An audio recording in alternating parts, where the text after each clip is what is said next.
So I faced some technical difficulties. Basically, I disconnected.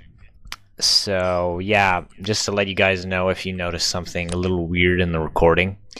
So, If you where did were it, you we? can ignore this. Yes, ignore this because we're idiots. Did you Specifically me. wanna? Did you wanna shit on Mako and his breaking up with the Asami part? Oh yes, thank you for bringing that up. All right, just let me get a little relaxed because this is gonna take a while. Okay, he basically forgets that he's in love with Korra for a few episodes. Okay, so far so good. Then when she gets kidnapped, he basically acts like an asshole towards Asami. And then when then when she confronts him about the kiss, he's like, "Man, Asami, I only kissed a girl behind your back, lied to you, cheated on you, and now you have the balls to, call me an asshole about it? Man, Asami, you are such a bitch." I mean, wow, that whole scene pretty much solidifies why he's a terrible, terrible character.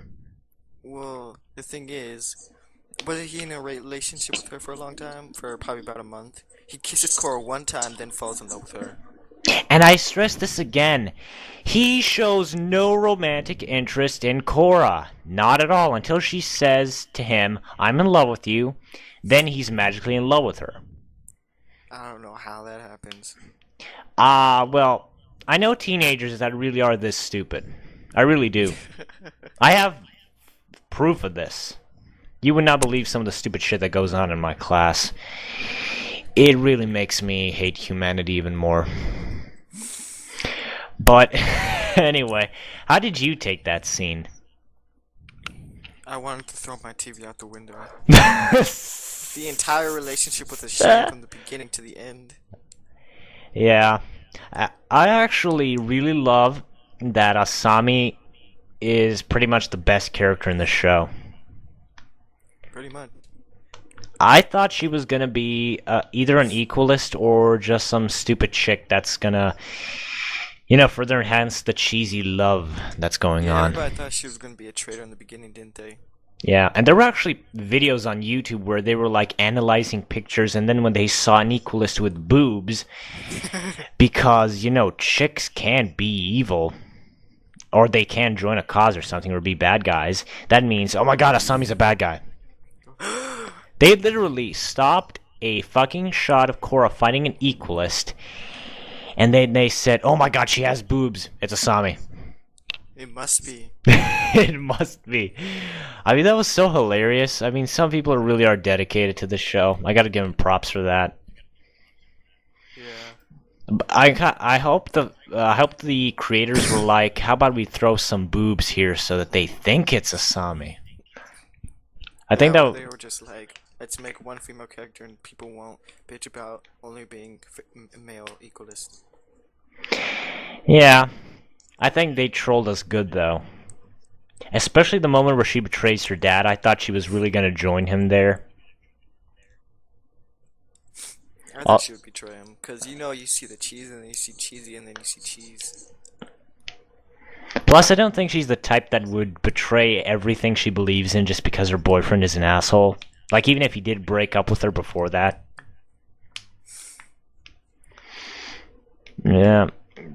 But, what else? The show is really weird that main characters get no character development, but most of the side characters that you don't think are going to be important are actually pretty good by the end. More than the main characters themselves, which is strange. Pretty much. Like, Lin Bei Fong. Like, I hated Lin in the first few episodes.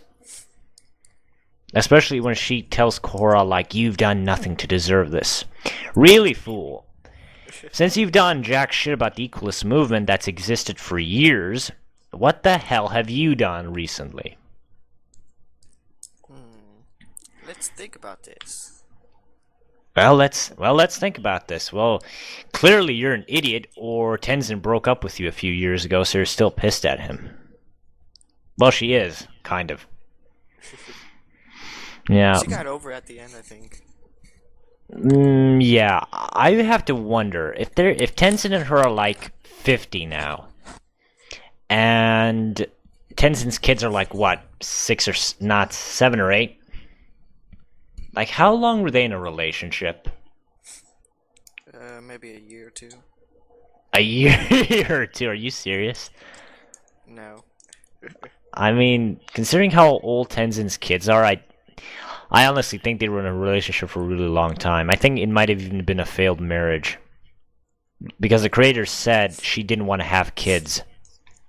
And if you're the last... intending to propose, and then when she said she didn't want that, he broke it off. Yeah, because he was the last airbender after Aang died, and you really can't, save the airbenders if you are the only one left and you die without any kids. Yeah. Which makes me question how Tenzin's marriage with Pema works. Does he really even love her, or did he just do that because, I have to bang a chick and have kids, or else the airbenders are gonna die? Maybe a little bit of both. Yeah. I actually do... At least, since she's just a human, all her kids are going to be airbenders or nothing. Yeah, we never actually had a case where a fire or a bender in general gives birth to non-bending kids. Like, I don't know, was Katara's mom a waterbender? Yeah, I'm pretty sure she was. So I guess Sokka is kind of the exception. I don't know. I have no idea. Or maybe she was human, maybe not. Well, she told one dude that she was, but Kana doesn't show any bending abilities either. Oh, hold on, somebody's calling me. Oh, okay. You can continue though. Okay, so while he's gone, I'm going to give you the reasons why I don't like the Avengers. Okay, the primary reason why I don't like the Avengers is that Loki becomes everybody's bitch by the end of the film. He sets up this whole theme about how free will is actually an illusion, and we're all tools just waiting to be used by someone. Then, when Captain America shows up, the whole Hitler metaphor, the whole freedom theme gets pretty much dropped, and he becomes everybody's bitch by the end of the film. Now, how is this, you ask? Alright, Captain America kicks his ass. Iron Man kicks his ass. Thor and Hulk should be the only ones capable of kicking his ass, because Loki isn't a god. He isn't like an Asgardian, but he's still a mythical being, and he's still pretty powerful. And I really hate that an ordinary human in blue spandex can kick his ass. Hawkeye manages to beat him with just a little explosive arrow. But the worst part of the film is the confrontation between Loki and Black Widow. So Black Widow basically tricks the god who invented and who has mastered lying, cheating, manipulation, backstabbing by basically faking that she's crying, and then that's how she beats Loki. That is not only one of the worst scenes I've ever seen in any comic book film ever, it pretty much proves that Joss Whedon does not understand Loki, or he didn't know what the fuck he was supposed to do with Loki. Now, if you really didn't know what to do with Loki, I'm sorry, but then you shouldn't have done the character. Then you should have done someone else. Like, I don't know, you could have probably done Red Skull. Like, I don't know how you could fit Red Skull with Thanos, but it's a comic book. I mean, comic books have done all sorts of weird stuff before, and I think you could have found a plausible reason for Red Skull to be the villain. But yeah, those are the reasons why I think The Avengers is just a good film instead of like the greatest thing ever, like everyone else thinks it is, which it isn't.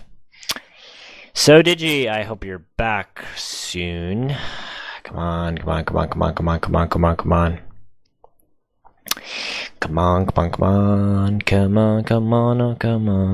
I should probably leave an annotation that just says skip to this minute. That probably would be best. So yeah, I'm gonna go shut up. Okay, Oh, you're back. I was just about to, shut up and wait for you to come back. Oh yeah, and I gave the public a reason why I don't like the Avengers. What was it? Watch the video. I don't feel like reciting the past 3 minutes again. But okay, so where were we? Asami's awesome. Mako sucks. Bolin, eh? I felt kind of like the... Is... What? Bolin's kind of a poor character. He didn't get enough. Yeah, that's kind of how I felt about him too, and I felt that a lot of his humor really wasn't funny. I don't think the show should have had humor, per It was se. meant to be a copy of Sokka, but he failed. Yeah, and the reason why his jokes don't work is because this is a lot more serious show for the most part, and you really can't make jokes like that in that kind of situation. Yeah, I guess. Sokka had some humor every now and then. Well, yeah, and most of Sokka's humor isn't what he says, it's mostly what he does. And I think they could have done something like that with Bolin. Like, his one funny moment is when he's being held by Naga and in her mouth, and then she's kind of like humping him, and then he says, "Naga, please stop humping me." That was pretty funny. And I wish we could have had more jokes like that, like smarter jokes. Like, I really don't buy us 18-year-old acting like a dumbass like Sokka. He's 18, are you sure? He's 16. Nah, 16, 17, I think. I think Mako's 18. Oh.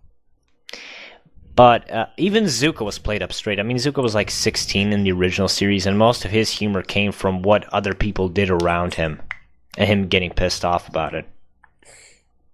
He was the angry, serious type, but he was still cool. Yeah. He actually had a legitimate reason for being all angry at stuff. Most of the characters here, they really don't. They really, So really don't. emotional. Especially Amon. I wish they really went with the storyline where his family were murdered by firebenders. Like, I would buy that, driving someone insane. Well, they already started the series, didn't they? Like, Take our advice then. yeah, that is a shame, but still, if you can show a murder-suicide in a kid's show and then show Korra contemplating suicide in the finale, I think you could have done, something as dark as that. Yeah, and you would have gotten away with it. I mean, it's not really much of a kid's show anymore. And I've seen fan fictions that have done a way better job. There was like this one fan fiction where in episode 9 Korra connects with Aang, and then he just basically shows her a flashback of that kid getting hurt in like this turf war between Team Avatar and the Triad.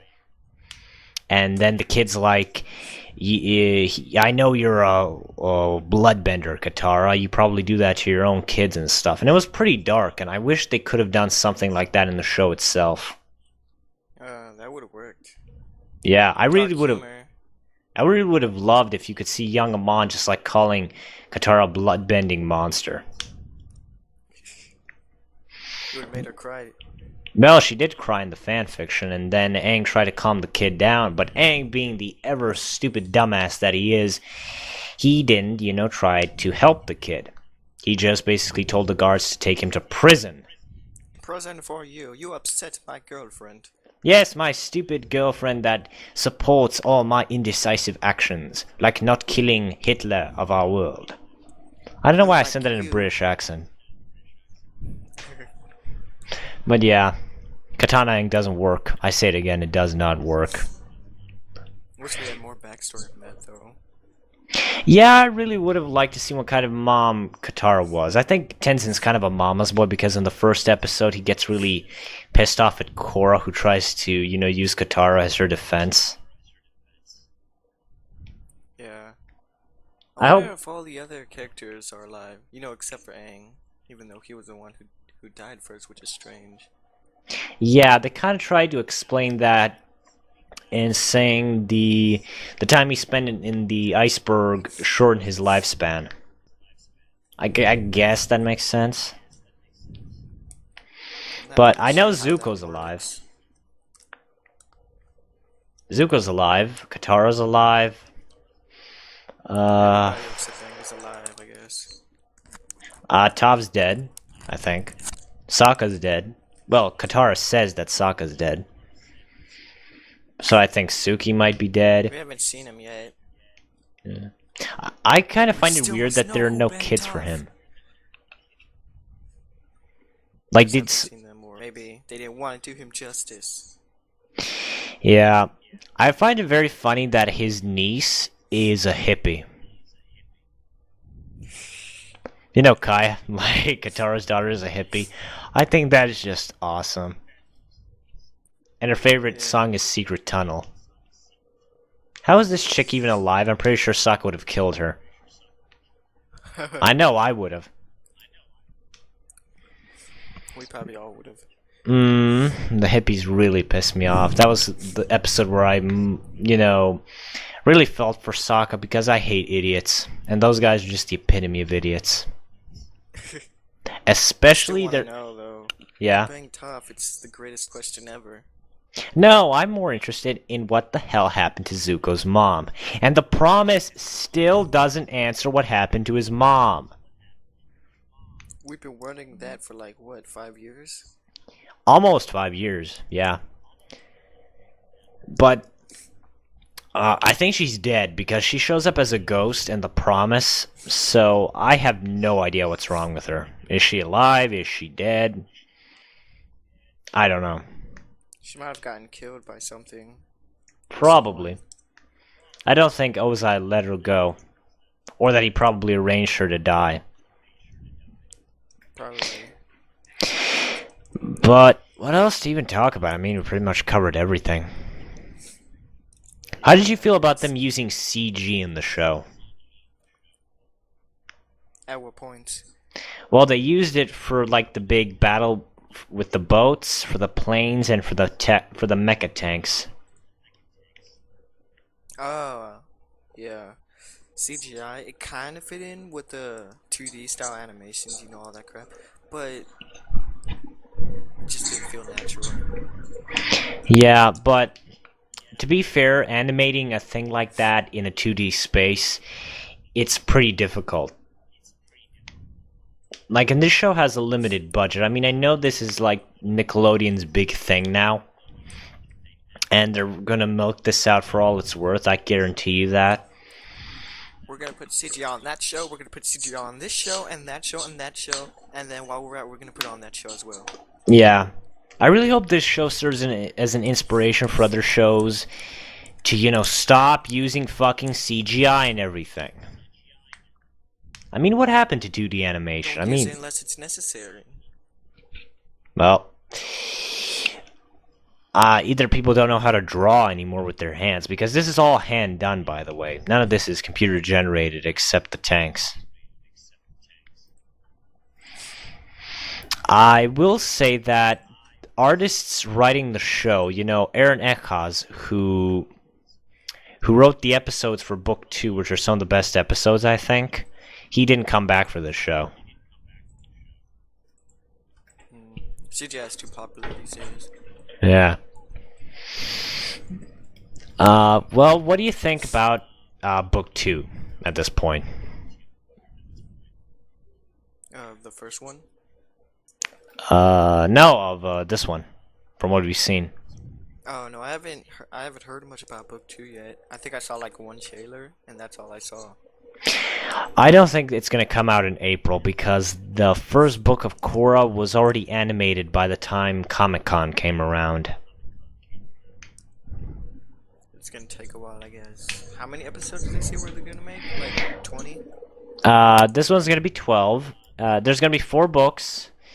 This is so there's going to be 4 books and there's going to be 2 seasons and 2 books per season. That's how it's going to be. So it's going to be like 52 episodes by the end. That's pretty impressive, but I hope they can make a big plot out of at least of the 3rd and 4th book, because I know the 2nd book was already in production by the time the first one was done. So you can expect the 2nd book to end like kind of a season finale like this one did. Yeah, we don't need any more season 1s. Yeah.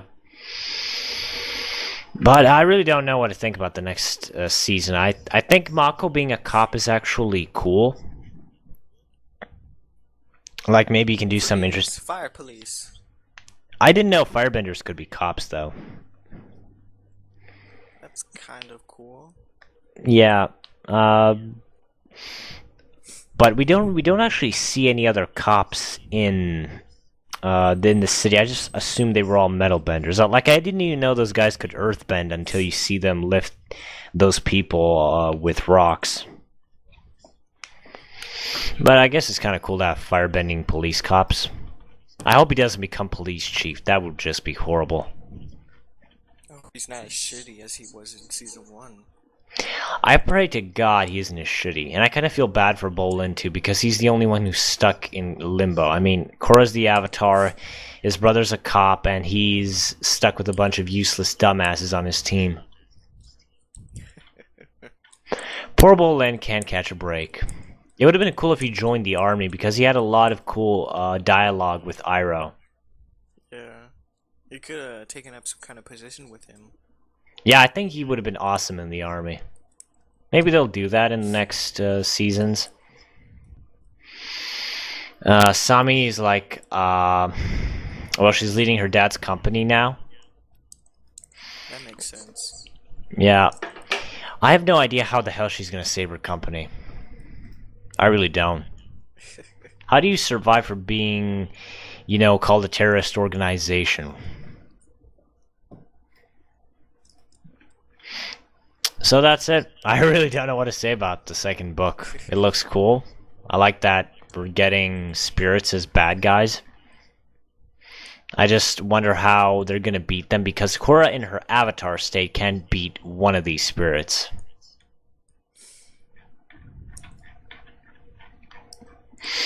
Oh, and did you hear Azula's acting the big bad guy of book 2? The voice actor? Yeah, the voice actor. Huh. Does that mean we're gonna see in the Spirit Zhao or Combustion Man? I think it would be so awesome if one of those shadow things just popped a third eye and started shooting, those energy balls at people. I think that would be awesome. Them lasers. Yeah. Combustion Man really got screwed in the old show. I mean, he was cool for what he was, but not really a memorable bad guy. He didn't get enough. You know what I really want to see in the second book? I want to see the old team and the new team up. Those old guys, they're so old as crap by now. But it Well, would be interesting. Well, Katara and Zuko are pretty much ancient, but I'm pretty sure Spirit Suki, Toph, and Sokka could do some damage. I mean, everyone's young in the spirit world except, goddamn, what is this called? Roku. Yeah, Roku was old even as a ghost. That's kind of sad. But yeah, I really want to see the old team and the new team up. Maybe have Katara and Zuko die so that they can, be badass young spirits. Give some tips to the stupid avatar we have in our hands. Yeah. And Korra abusing the avatar state. I mean, that just proves that Aang's a dumbass. It proves she's a dumbass too when you have to rely on the avatar state to do jack shit. Yeah, but alright, if Aang just gave her back her bending, I think that would be okay. But you give her the fucking avatar state, she can blow up planets with that thing. She basically goes Super Saiyan in the avatar state. She's reckless. Yeah. I mean, she can't even wipe her own ass without going in the avatar state. That's just sad. But yeah, that just proves that Aang continues to be the stupidest animated character of all time, and I hate him even more. We all do.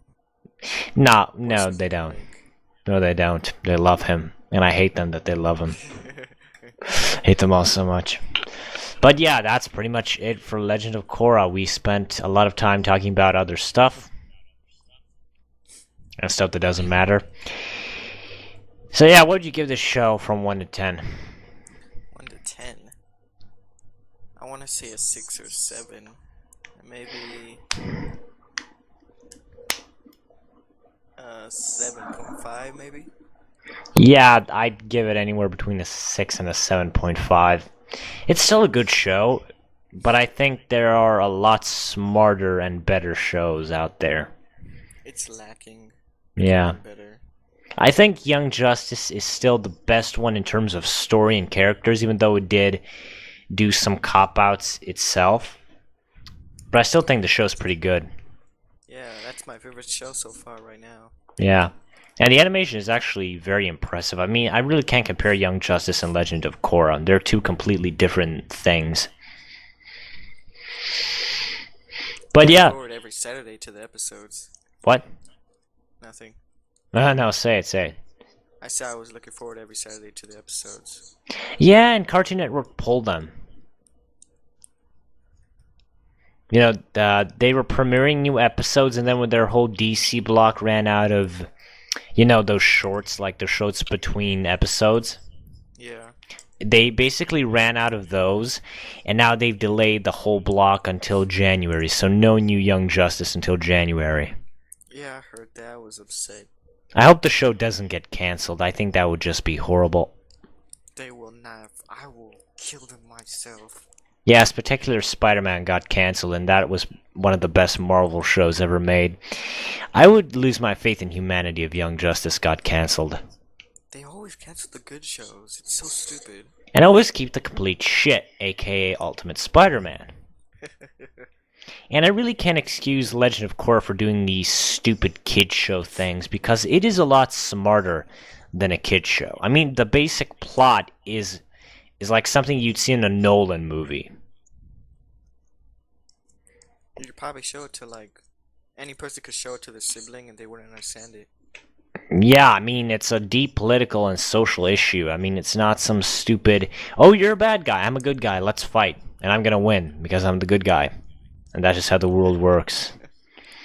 I mean, I can't even excuse that horrible show, Ultimate Spider-Man, because you have some of the best comic book writers of all time working on that show, and you do not use them at all.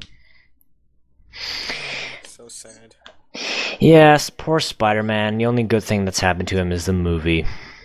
I'm serious, by the way. His comic books have sucked since 2008.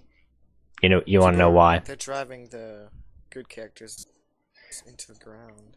Or getting good creators off of good books.